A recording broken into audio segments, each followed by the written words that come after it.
पहलवान की ढोलक, अगला पेज नंबर 5, किताब के हिसाब से पेज नंबर 113। इसकी हम बात करें तो इसके पहले वाले पेज में चल रहा था कि किस प्रकार उसने चाँद सिंह को हराया और राज पहलवान बन चुका है, और उसने सभी आसपास के सारे नामी गिरामी पहलवानों को हरा करके अपनी अजेयता सिद्ध कर दी है। तो उसके आगे क्या स्थिति उसकी बन रही है उसको हम लोग इस पेज में देखेंगे। करें कि उसके बाद से वह राज दरबार का दर्शनीय जीव ही रहा। ध्यान रखिएगा, जीव को सिंगल इन्वर्टेड कॉमा में रखा है क्योंकि अब वह आदमी नहीं रह गया। जीव के समान दर्शनीय जीव, जैसे पिंजरे में तमाम प्रकार के जीव जंतु चिड़ियाघर में रखे जाते हैं जो सिर्फ देखने के लिए होते हैं, वो अपना नैसर्गिक गुण भूल जाते हैं, छोड़ जाते हैं। उसी तरीके से पहलवान भी इस समय जीव जैसा हो गया है, वो आदमी नहीं रह गया, क्योंकि आदमियों को जो नैसर्गिक गुण होता है वो उसमें वो धीरे धीरे ख़त्म हो रहा था। वो सिर्फ पहलवानी ही उसके दिमाग में थी, इसलिए लिखा राज दरबार का दर्शनीय जीव ही रहा। तुलना कैसे किया देखिए। करें कि चिड़िया खाने में पिंजड़े और जंजीरों को झकझोर कर बाघ दहाड़ता हाऊं हाऊं, सुनने वाले कहते हैं राजा का बाघ बोला। ठाकुर बाड़े के सामने पहलवान गरजता महावीर, लोग समझ लेते पहलवान बोला। तो मतलब ये निकला कि यहाँ पे पहलवान की तुलना, लुट्टन पहलवान की तुलना बाघ यानी एक जीव से, एक जंतु से की गई है कि वो भी पिंजरे में बंद है, दहाड़ता, लोग सिर्फ कहते बाघ बोला। ये भी एक प्रकार से सब कुछ अपना नैसर्गिक जीवन भूल चुका है, सिर्फ पहलवानी कर रहा है। वो भी लड़ने को उसे मिल नहीं रहा क्योंकि कोई लड़ने लायक है ही नहीं उससे, पहलवानी करने लायक है ही नहीं उससे, इसलिए वह सिर्फ जीव रह गया, इसलिए तुलना किया है। आगे का जीवन, मेलों में वह घुटने तक लंबा चोंगा पहने, यानी लंबा सा कपड़ा पहने ऊपर से, अस्त व्यस्त पगड़ी बांधकर मतवाले हाथी की तरह झूमता हुआ चलता। दुकानदारों को चुहल करने की सोचती, यानी मजाक करने की सोचती। हलवाई अपनी दुकान पर बुलाता, पहलवान काका ताज़ा रसगुल्ला बना है, ज़रा नाश्ता कर लो। पहलवान बच्चों की सी स्वाभाविक हंसी हंसकर कहता, अरे तनी मनी काहें, ले आओ 1.5 सेर, और बैठ जाता।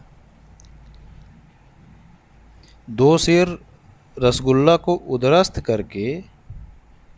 करके यानी पेट में भर करके, उदर मतलब होता है पेट, उदरस्त मतलब पेट में भर लेना, यानी खा करके 2 सेर यानी लगभग 2 किलो के लगभग रसगुल्ला वो खा लेता। मुंह में 8-10 पान की गिलौरियाँ ठूस, यानी 8-10 पान मुंह में ठूस लेता। टुड्डी को पान के रस से लाल करते हुए अपनी चाल से, यानी मतवाले हाथी की चाल से मेले में घूमता। ठुड्डी यानी ओठ के नीचे जो ठुड्डी होती है, पान जब खाएगा तो पान लाल पानी टपकेगा, इसलिए लाल ठुड्डी हो गई है। मेले से दरबार लौटने के समय उसकी अजीब हुलिया रहती।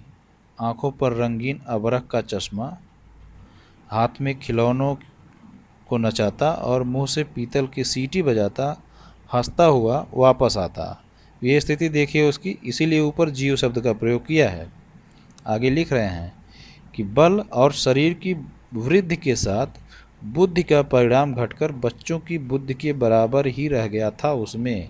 इसीलिए ऊपर पहलवान के लिए, लुट्टन के लिए जीव शब्द का प्रयोग हुआ है, क्योंकि बढ़ तो गया है, पहलवानी खूब हो गई, शरीर बढ़ गया, ताकत खूब बढ़ गई, लेकिन बुद्धि नहीं बढ़ी, बुद्धि अभी उसकी बच्चों जैसी है, इसलिए उसे जीव शब्द का प्रयोग किया है।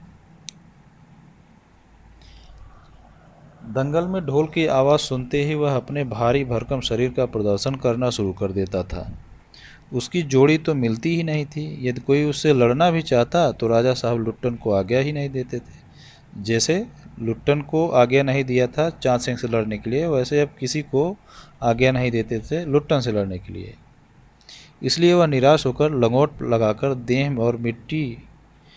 में मिट्टी मल और उछाल कर अपने को सांड या भैंसा साबित करता रहता। सांड या भैंसा साबित करना यानी अनायास ही शक्ति का प्रदर्शन करना बेवजह, क्योंकि लड़ने वाला तो कोई है नहीं। बूढ़े राजा साहब देख देख कर मुस्कुराते रहते। यूं ही 15 वर्ष बीत गए। पहलवान अजेय रहा। अजेय यानी जिसको जीता ना जा सके। अजेय रहा यानी कोई उसे हरा नहीं पा रहा था। वह दंगल में अपने दोनों पुत्रों को लेकर उतरता था। पहलवान की सास पहले ही मर चुकी थी। पहलवान की स्त्री भी 2 पहलवानों को पैदा करके स्वर्ग सिधार गई थी, यानी उसकी पत्नी 2 बेटों को जन्म देने के बाद ही वो भी मर गई थी। दोनों लड़के पिता की तरह ही गठीले और तगड़े थे, मजबूत रहे होंगे।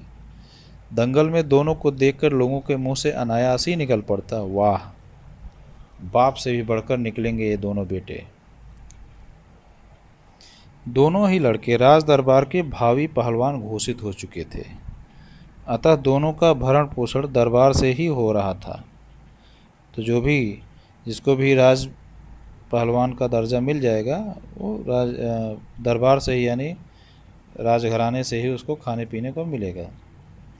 प्रतिदिन प्रातःकाल पहलवान स्वयं ढोलक बजा बजाकर दोनों से कसरत करवाता।